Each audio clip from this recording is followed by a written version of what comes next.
अनंत ज्वाला प्रपात। Eternal flame false पश्चिमी New York में चेस्टनट रिज पार्क के एक हिस्से शेल क्रीक प्रिजर्व में स्थित एक छोटा सा झरना है।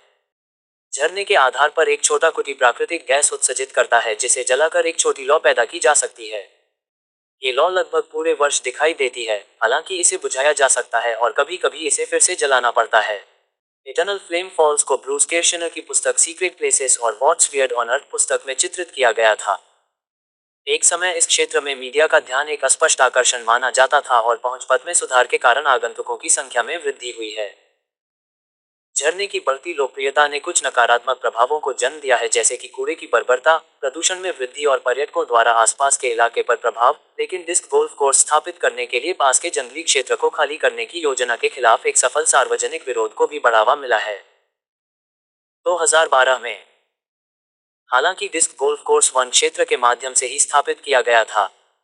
अगस्त 2023 व्यवसाय में वापसी। ऑर्चर्ड पार्क एनवाई में इटर्नल फ्लेम फॉल्स का मुख्य मार्ग अब खुला है क्योंकि पिछले महीने वहां बड़ा काम किया गया था। चेस्टनट रिज पार्क में इटर्नल फ्लेम ट्रेल के सबसे मुश्किल हिस्से को दरकिनार करते हुए 139 बॉक्स सीढ़ियां लगाई गईं। लोगों को क्रीक तल तक जाने में सहायता के लिए लगभग 120 फीट की रेलिंग भी जोड़ी गई थी।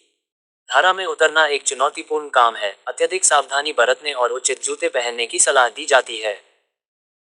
इंडियाना यूनिवर्सिटी ब्लूमिंगटन और इटली के national institute of geophysics and ज्वालामुखी विज्ञान के भूवैज्ञानिकों ने बेहतर ढंग से यह समझने के प्रयास में 2013 में इटर्नल फ्लेम फॉल्स का अध्ययन किया कि प्राकृतिक रूप से होने वाले हाइड्रोकार्बन रिसने से निकलने वाली प्राकृतिक गैस वायुमंडल में ग्रीनहाउस गैसों में कैसे योगदान करती है।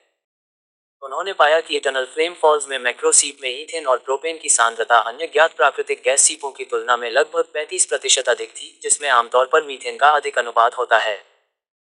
उन्होंने अनुमान लगाया कि झरने का रिसाव प्रतिदिन लगभग 1 किलोग्राम 2.2 पाउंड मीथेन उत्सर्जित करता है। शोधकर्ताओं ने झरने के क्षेत्र में कई अन्य सूक्ष्म रिसावों की उपस्थिति भी नोट की। इन रिसावों से उत्सर्जित गैस की तुलना क्षेत्र के कुओं से निकलने वाली गैस से करके उन्होंने निर्धारित किया कि गैसें सतह से लगभग 400 मीटर 1300 फीट नीचे राइन्सफील्ड शेल से उत्पन्न होती हैं।